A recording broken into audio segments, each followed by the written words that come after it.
Bom, a criança, né, já tem sua integridade garantida. Ela tá, no momento ela está na casa dos avós.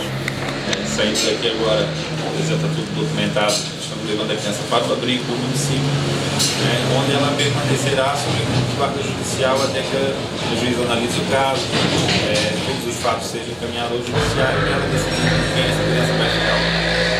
Esse caso chegou até o Conselho Tutelar? É importante salientar que, graças a denúncias anônimas, a gente conseguiu desvendar esse caso.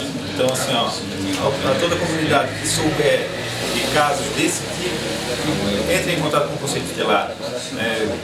Jamais vai ser revelado. Se você ver toda a documentação desse caso, nenhum nome foi citado, embora a pessoa tenha se revelado para a gente. Nós jamais vamos identificar quem ajuda no trabalho do Conselho Tutelar garantindo o direito das crianças e dos adolescentes. Então, denuncie. Quem souber pode denunciar que vai ser garantido, sim. Mas parece que vocês fizeram um trabalho de investigação para acompanhar se realmente, depois de receber a denúncia, para saber se realmente essa criança foi entregue para alguém, né?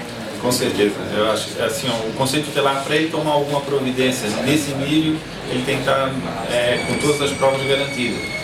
É claro que a parte policial vai ser conduzida pela Polícia Civil aqui de Camboriú, e a parte que compete ao Conselho Tutelar a gente está fazendo aí da melhor forma possível.